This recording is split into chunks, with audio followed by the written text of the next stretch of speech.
네, 안녕하세요. 이제 별자리를 따라간 나의 인생이라는 주제로 효톡을 발표하게 된 신승호입니다. 잘 부탁드립니다.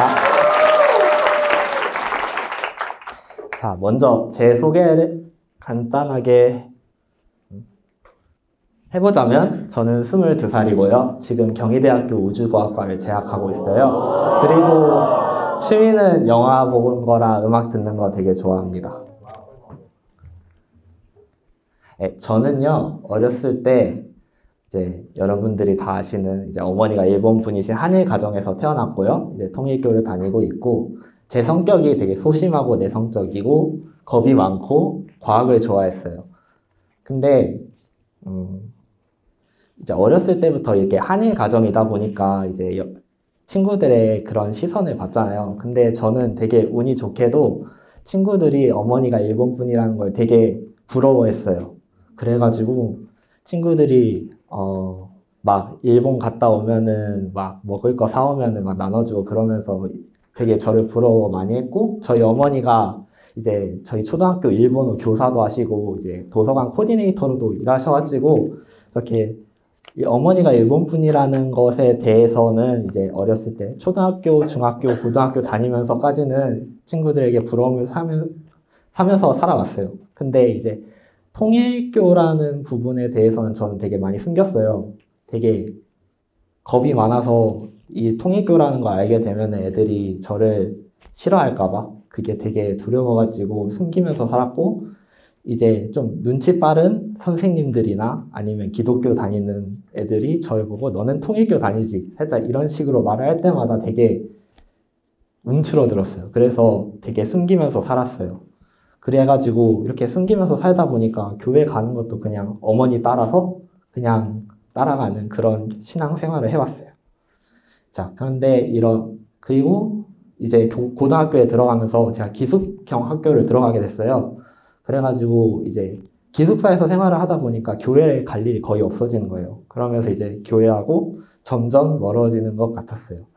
그런데 이런 저의 그런 멀어지는 교회에서 붙잡아준 그 한 터닝 포인트가 있었는데요. 그게 그 고3 올라가는 겨울방학에 이제 한 교구에서 한 모르는 성화 친구가 저한테 연락을 해요.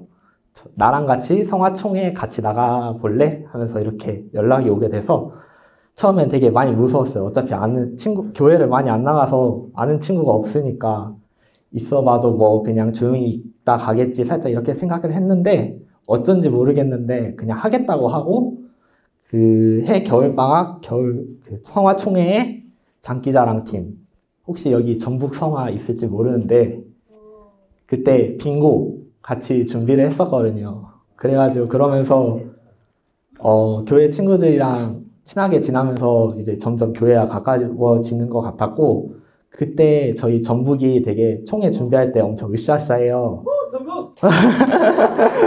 되게 으쌰으쌰하는데 그 분위기가 너무 좋았어요. 그래가지고 이제 고3 올라가고 수험생 되는데 너무 좋아가지고 이제 선생님한테 거짓말 치고 이제 그 다음에 기원절 행사가 있었거든요. 그것도 그냥 선생님한테 저 잠깐 쉬고 오겠습니다 하고 거기서 같이 좀 연습을 하면서 되게 그 교회와 점점 가까워지는 것 같았어요. 그래서 가까워지고 이제 고3이니까 이제 공부를 해야 돼서 공부를 하면서 점점 멀어지면서도 이제 교회 끝나면은 만날 생각을 하면서 이렇게 지내다가 이제 수능이 끝나니까 이제 고3 수련도 참여하고 이제 전북 성화 스텝에서 조장으로도 참여를 하고 막 이런 거 여러 가지 참여를 하면서 점점 이런 교회와 가까워지게 된 것 같아요.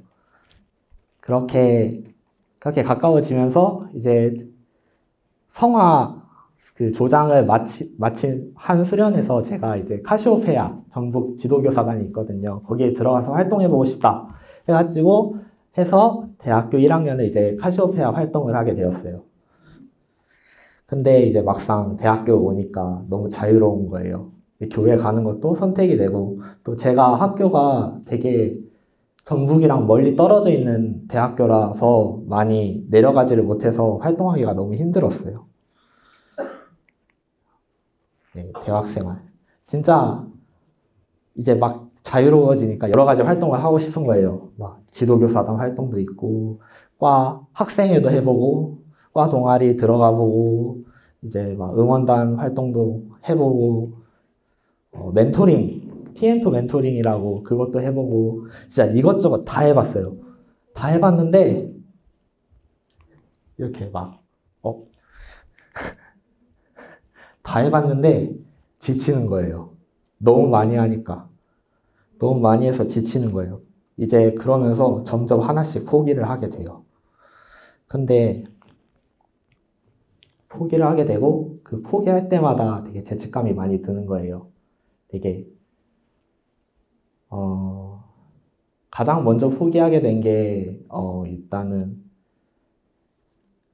뭐 교회 생활이었던 것 같아요. 너무 멀리 떨어져 있으니까. 그러면서 카시오페아 활동도 거의 시간 날 때마다 가고 그러면서 점점 또 멀어지는 것 같고 또 이제 사회 친구들하고 이제 친하게 지내다 보니까 좀 더 안 좋은 그런 거에 많이 빠졌던 것 같아요. 그러면서 제 자신이 이제 통일교 2세라는 거를 또 이제 대학 생활하면서 숨기잖아요. 그러면서 많이 죄책감도 많이 들었고 많이 힘들었어요, 심적으로. 그리고 대학교 와서도 이런 심정을 공유해줄 사람이 없잖아요. 혼자 대학교 그렇게 멀리 와서 보니까 그래서 너무 힘들어서 많이 심적으로 많이 방황하고 고민하고 나는 왜 통일교 2세로 태어나서 이런 고민을 하고 살아야 되는지에 대해서 되게 많이 고민을 했어요. 그렇게 고민을 하다가 네, 작년 여름이었죠. 제가 KTGY 청대 2차 수련회 참여를 하게 되었어요. 여기에 같이 조원으로 같이 한 친구가 있는데요. 이것을 처음 시작하기 전에 되게 저도 겁이 많았어요. 8일이나 되는 시간에 청평에서 아무도 모르는 친구들과 함께 보낸다? 그리고 나한테는 아직 나한테는 아직 그런 두려움이 많았어요. 되게 여기에 오는 것에 되게 자격이 없다. 살짝 이런 생각을 많이 했어요. 근데 이런 8일 수련도 어떤지 모르겠는데 갑자기 가고 싶은 생각이 들어서 가게 되었어요. 그래서 이제 8일 동안 같이 조원들과 생활을 하면서 내가 그동안 심적으로 많이 아파왔던 것들을 많이 공유도 해보고 그리고 정성 들이면서 그런 것을 하늘 부모님과 참부모님께 보고도 드리고 그러면서 많이 자연스럽게 힐링이 되는 것 같았어요. 그래서 되게 8일이 저에게는 되게 은혜롭게 다가왔어요. 근데 강의는 조느라 제가 잘 못 들어가지고 근데 아무튼 은혜로운 8일을 보내니까 더 있고 싶어지는 거예요. 그래서 그 다음에 성화학생 8일 수련이 있었거든요. 그때 이제 기획단으로 그냥 바로 질러버렸어요. 그래서 14일 동안 네, 이제 시스템으로 활동을 하면서 되게 활동을 했는데 되게 그 사회 친구들하고 연락을 거의 안 했거든요. 이거 활동을 하면서. 그러니까 뭔가 청평에 있으면서 그런 마음의 고민들을 공유를 하고 그러면서 점점 마음이 평화로워지는 거예요. 청평이니까 그런 건가 살짝 그런 생각이 들긴 하는데 아무튼 마음이 되게 평화로워져서 되게 저에게는 뜻깊은 그런 여름 방학이었어요. 그리고 이제 이번에 이렇게 스텝으로 참여를 하게 되었어요.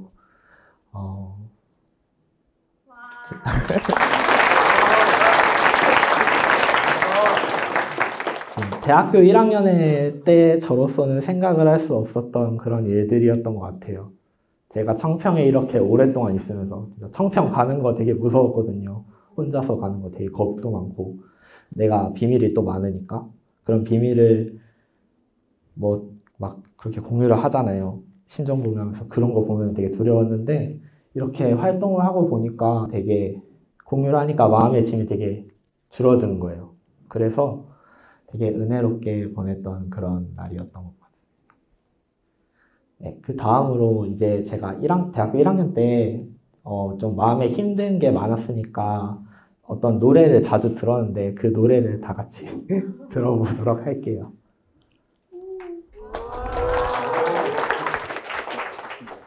집으로 돌아오는 길에 지는 햇살에 마음을 맡기고 가사에 집중해 주세요. 가사에. 나는 너의 이름만 올리며 수많은 생각에 슬퍼진다. 우리는 단지 내일도 지금은 알 수가 없으니까 그저 너의 등을 감싸는 다 잘 될 거라고 말할 수 있게 더해줄 수 있는 일이 있을 것만 같아 조종해줘. 무거운 너의 어깨와 기나긴 하루하루가 안타까워. 내겐 정말 좋은 일이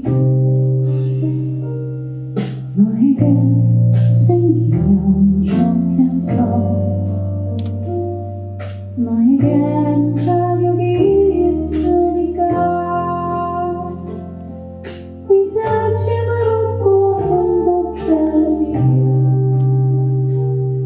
나는 끈적에 소문난다.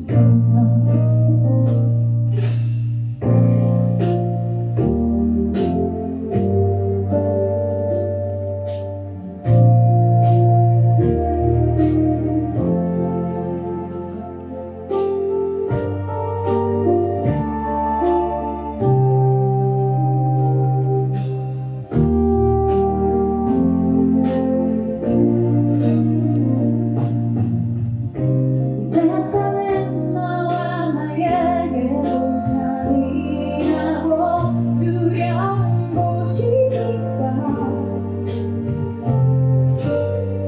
언제라도 여기로 돌아와 지금 있잖아. 내가 있잖아.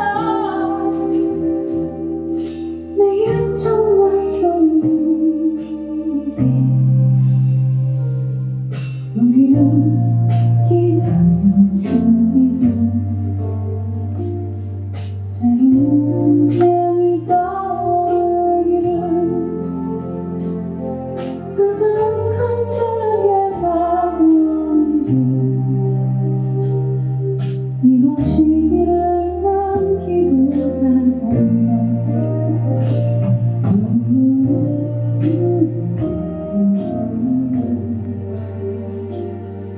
못 남았어.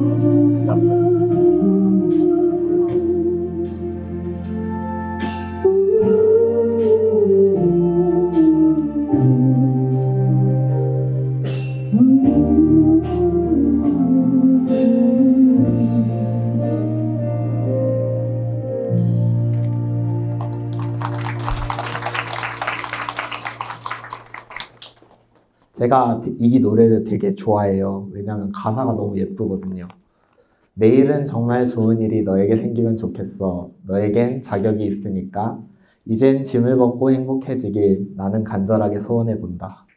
이 문장이 이제 학교 생활을 하고 지친 몸을 이끌고 통학버스에 타면서 이 노래를 들으면 진짜 눈물이 날 정도로 너무 마음에 많이 와닿았던 그런 가사였어요. 이 노래 들으면서 많이 그런 마음의 상처를 많이 치유받았던 것 같아요. 이제 여러분들이 이제 20살이 되잖아요. 그러면 성인이 되면 되게 자유로워요. 그래서 하고 싶은 것도 많을 거고 힘든 일도 많이 있을 것이고 이제 신앙적으로도 힘든 일이 많이 있을 거예요. 하지만 이제 그런 막 신앙적으로 그런 다른 길을 가게 되더라도 나는 글로써 이렇게 포기를 하면 안 된다고 생각을 해요. 아직 어리고 실수를 할 수도 있는 거라고 저는 생각을 하거든요. 그래서 그럴 때마다 혼자 이렇게 저처럼 고민하지 말고 다른 사람들과 심정을 공유하면서 그런 아픔을 이제 교회 친구나 부모님이나 이렇게 공유를 하면서 그런 심적 고민들을 이번 수련을 통해서 여러분들이 그런 걸 공유하면서 많이 치유했으면 좋겠고, 이제 아니면은 공유하기 힘들다 하면은 여기 청평이 되게 혼자 있기 되게 좋은 장소잖아요. 그래서 혼자 시간을 가지면서 그런 일들을 하늘 부모님께 보고를 하면서 그렇게 마음의 정리를 하는 것도 되게 좋은 방법인 것 같아요. 그리고 저는 아직 저의 신앙을 찾지 못했어요. 그래서 신앙적으로 이제 기준 높은 사람들 볼 때마다 와, 대단하다. 그런 생각밖에 안 들어요. 그런데 그런 높은 그렇게 신앙을 찾지 못했다고도 자책을 하지 말고 이제 자신만의 신앙을 찾아가도록 이런 노력해보는 것도 좋을 것 같고, 저는 이런 스텝을 하면서 이제 남에게 사랑해 주는 것이 제 신앙이라고 생각을 하고 있어요. 그래서 이렇게 열심히 스텝을 활동을 하고 있습니다.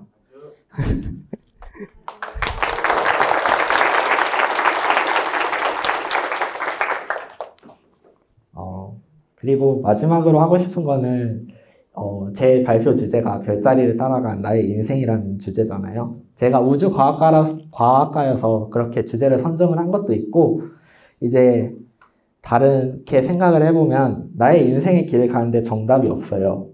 그래서 매 순간순간마다 이제 선택의 기로에 놓이게 되고, 또 잘못된 선택으로 인해서 후회를 할 수가 있어요.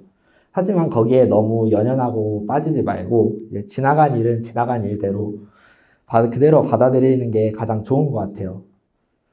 근데 저는 그게 너무 안 돼서 많이 힘들어 했거든요. 그래서 인생에 여러 기회의 별이 되고 여러 굴곡이 생기면 뒤를 돌아봤을 때 그게 마치 예쁜 별자리가 놓여져 있을 거예요. 별자리도 단순하면 아름답지 않잖아요. 여러 굴곡이 있고 별이 있어야 아름다운 거기 때문에 이제 여러분들도 이제 아름다운 별자리를 만들어가는 인생을 찾길 바라며 저희 발표를 마치겠습니다. 감사합니다.